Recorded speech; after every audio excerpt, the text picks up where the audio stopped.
ایک روٹی والے کا واقعہ میں نے آپ کو سنانا ہے، اور یہ بڑے ہی مشہور و معروف بزرگ سے منسوب واقعہ ہے۔ حضرت ابو بردہ رضی اللہ تعالیٰ عنہ راوی ہیں کہ حضرت ابو موسیٰ اشعری رضی اللہ تعالیٰ عنہ کی جب وفات کا وقت قریب آیا تو انہوں نے اپنے بیٹوں سے کہا کہ اے بیٹو، روٹی والے کو یاد رکھنا۔ پھر یہ واقعہ خود ہی بیان کیا کہ وہ روٹی والا کون تھا۔ آپ نے کہا کہ ایک شخص تھا جس نے 70 سال اللہ کی عبادت کی، بڑی عبادت کی، مگر 70 سال بعد جب وہ باہر آیا تو شیطان نے اس کو بہکایا اور وہ ایک عورت کے فتنے میں مبتلا ہو گیا۔ 7 دن اور 7 راتیں وہ اس عورت کے ساتھ رہا، غلط کام ہو گئے۔ اب اس کو پھر شرمندگی ہوئی کہ یہ میں نے کیا کیا، 70 سال عبادت کی اور یہ 7 دن اور 7 راتیں میں نے گناہ میں گزار دی۔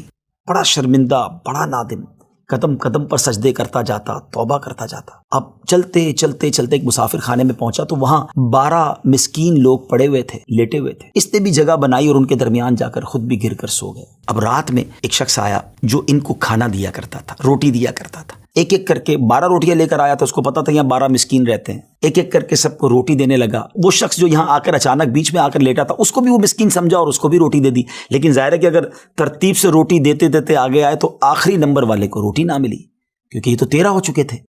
تو بانٹنے والے سے اس مسکین نے کہا کہ تم نے آج مجھے روٹی کیوں نہیں دی؟ اس نے کہا میں نے تو سب کو ایک ایک روٹی دی، کسی کو 2 نہیں دی۔ کہا تم مجھے روٹی نہیں دے رہے ہو۔ بہرحال وہ ناراض ہو گیا کہ ٹھیک ہے، پھر تم اگر یہ سمجھتے ہو کہ میں بددیانتی کر رہا ہوں تو میں تمہیں کچھ بھی نہیں دوں گا۔ یہ کہہ کر وہ شخص تو چلا گیا، مگر وہ مسکین بیچارہ بھوکا رہ گیا۔ اب وہ شخص جس نے ابھی توبہ کی تھی، پہلے 70 سال کی عبادت بھی کی ہوئی تھی، اس کو خیال آیا کہ میری وجہ سے اس مسکین کو روٹی نہیں ملی ہے۔ بھوک اسے بھی بڑی تھی، مگر اس نے وہ روٹی اسے دے دی۔ شدید بھوک لگی ہوئی تھی، رات بھر بھوک میں تڑپتا رہا اور اسی بھوک کے عالم میں صبح اس کا انتقال ہو گیا۔ حضرت ابو موسیٰ اشعری رضی اللہ تعالیٰ عنہ فرماتے ہیں کہ جب یہ شخص اللہ کی بارگاہ میں پہنچا نا تو ایک پلڑے میں اس کی 70 سال کی عبادت رکھی گئی اور ایک پلڑے میں وہ 7 دن اور 7 رات کے گناہ رکھے گئے۔ تو فرمایا کہ وہ گناہ جو تھے وہ 70 سال کی عبادت سے آگے بڑھ گئے، یعنی اب اس کے لیے گویا حکم ہو سکتا تھا کہ وہ جہنم میں جائے، مگر ان 7 دن کے گناہوں کے سامنے وہ روٹی رکھی گئی، اور اس روٹی کی برکت سے، کیونکہ وہ اخلاص کے ساتھ ایثار کی گئی تھی، مسکین کی مدد کی گئی تھی، وہ 7 دن کے بڑے بڑے گناہ معاف کر دیے گئے اور وہ جنت میں چلا گیا۔ پھر آپ نے اپنے بچوں سے کہا بیٹا روٹی والے کو یاد رکھنا۔ ناظرین، یہ واقعہ واقعی دلوں کے تار چھیڑ دیتا ہے۔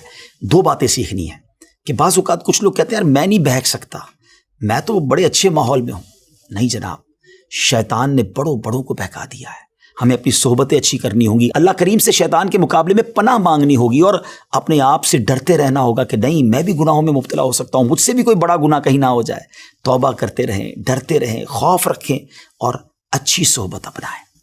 اور دوسری بات، صدقہ جو ہے نا وہ گناہوں کو مٹا دیتا ہے۔ صدقہ اللہ کی بارگاہ میں بڑا پسندیدہ ہے، غریبوں کی مدد کرنا یہ اللہ کو بڑا پسند ہے۔ ہمیں بھی چاہیے کہ وقتاً فوقتاً اپنے غریب پڑوسیوں، غریب رشتہ داروں، غریب مسلمانوں کی مدد کرتے رہیں۔ اور دعوت اسلامی کا شعبہ FGRF سبحان اللہ دکھیارے مسلمانوں کی شاندار انداز میں مدد کرتا ہے۔ سیلاب زدگان کی مدد کتنے بڑے پیمانے پر کی گئی اور یہ سارا سال ہی اب کچھ نہ کچھ سلسلہ رہتا ہے، تو آپ بھی FGRF کا ساتھ دیجیے، دکھیارے مسلمانوں کی مدد کیجیے۔ اللہ آپ کے رزق حلال میں برکت عطا فرمائے اور ہم سب کے گناہوں کو معاف فرمائے۔